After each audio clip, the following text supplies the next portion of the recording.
Hello Formula 1 and IndyCar fans. Welcome to Formula Pun Racer. Today is April 17th, 2021.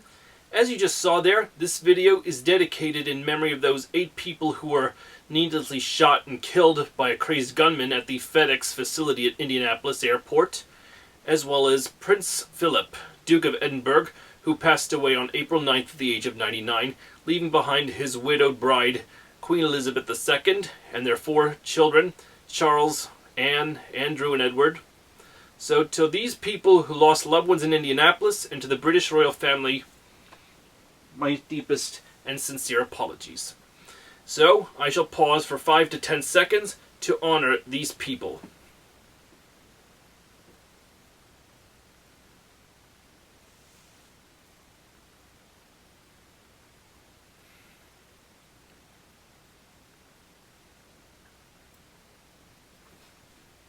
Go with God, especially you, Your Majesty, Prince Philip. I'm sure this is something the family did not need. And how about that? Because April 9th is the anniversary of his son, Prince Charles' wedding anniversary to his second wife, Camilla Bowles. And because, in fact, April 8th was their original wedding date, but it was postponed by a day to honor the death of Pope John Paul II. But that's another story. I'm just throwing it out there since I'm talking British royal family. So, what other way do I have to salute Prince Philip, even if he was born in Greece, as well as having Danish roots, and marrying, well, a British lady known as the Queen? I shall drink to that with something that's as red, white, and blue as the flag of Britain. Just a Pepsi. Here's to you, Prince Philip, Your Majesty. You will be missed by everyone. And speaking of things that are British, I shall start my racing news topics with Formula E. The doubleheader in Rome had passed, as you know, this past weekend, and Jean-Eric Vergne took the first race of those two, with the Jaguars of Sam Bird and Mitch Evans finishing 2nd and 3rd. Must have been quite a bummer for Jaguar to not get there.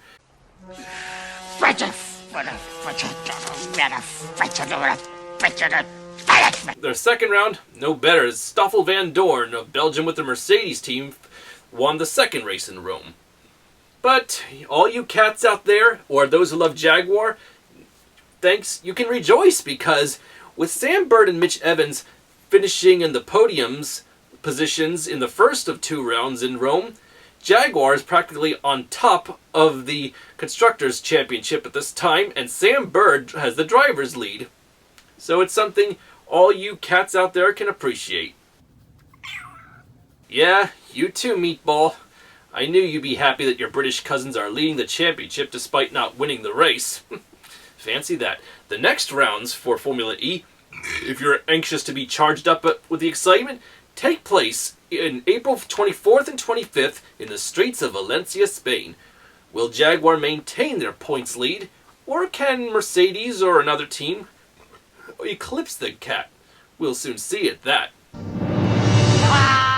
Now that the IndyCar racing has in a way begun, or will begin, this Sunday on April 18th at Barber Park, it is very interesting to note that early this week I can say that I caved in and subscribed to Peacock Premium to see the 2-day testing session that occurred this past week at Indianapolis Motor Speedway. And while the first day didn't get very far because of a lot of rain, the Flying Dutchman, Rinus VeeKay of Ed Carpenter Racing, had a nasty smash and broke his finger in the process. Uh-oh.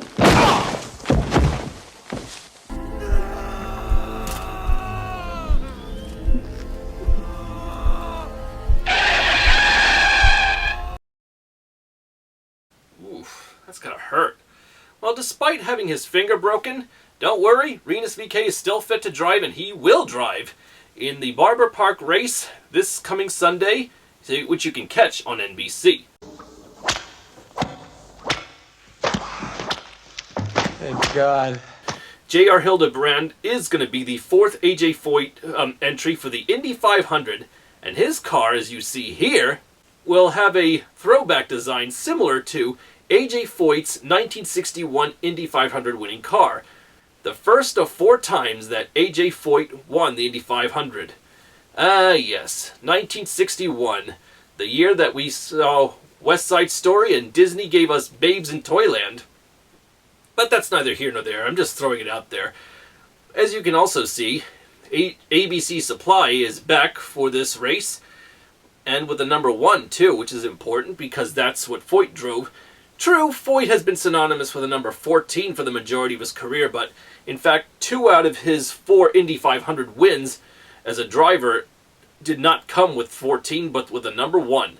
Eventually 14 would become synonymous with A.J. Foyt and then his team, and it's been that way ever since. I wish you luck, J.R. Hildebrand. At McLaren, joining alongside Patricio O'Ward and Felix Rosenqvist, Juan Pablo Montoya will have a throwback paint job to his car and have the same number as Peter Revson, who became pole sitter for the 1971 Indianapolis 500. That's right, orange color, 86. Let's see if you can win a third, Montoya. We'll soon see how fast Juan's car is. And we can be sure by there he doesn't Montoya around. When it comes to Fernando Alonso racing in the Indy 500 again, at this point he is in doubt about ever doing that anymore. Apparently his lack of oval experience is making him think otherwise, combined with the fact that he must seem more content with racing for Alpine Renault in F1 at this time. And now to transition from IndyCar news to F1. Oh yeah, one more thing, which unfortunately is not going to be pleasant to hear. I meant to say in my last video, but I meant to say as well that the COVID-19 has meant that despite the fact we still may be able to attend the Indy 500 if the COVID pandemic allows us to, we will not have the pre-race parade this year. Oh. Oh. Ugh! Yeah, unfortunately, as Rita Repulsa says in the Mighty Morphin Power Rangers, it gives me such a headache!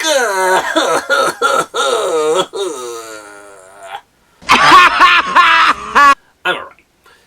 But anyway, it's also a distinct possibility that the pandemic, which is being problematic in Canada right now, it might cancel the Canadian Grand Prix and the Toronto IndyCar GP as well this year.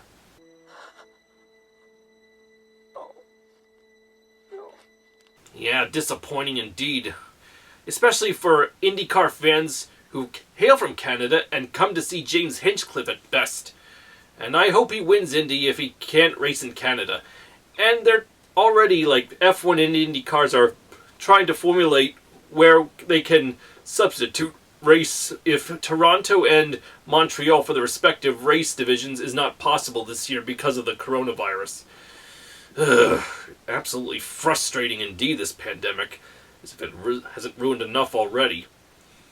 But anyway, to get back to Formula One racing, San Marino is also tomorrow, the same day as Barber Park. They'll be racing at Imola. Lewis Hamilton is last year's victor there, and he and Bottas were fastest in both practice times, in yesterday and the day before.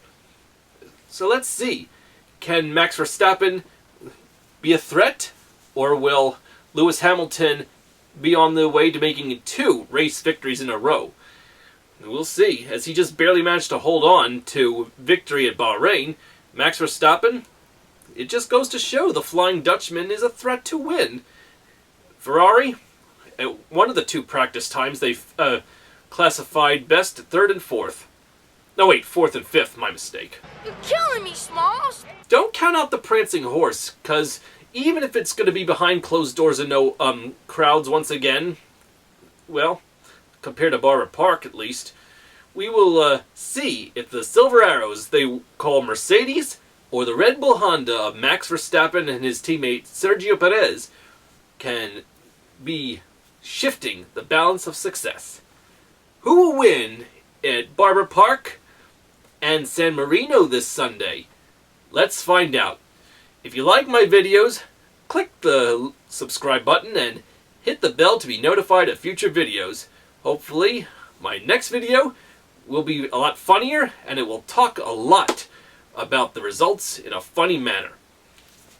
Good luck to all race drivers, I'm Aaron Cylinder, firing on all cylinders.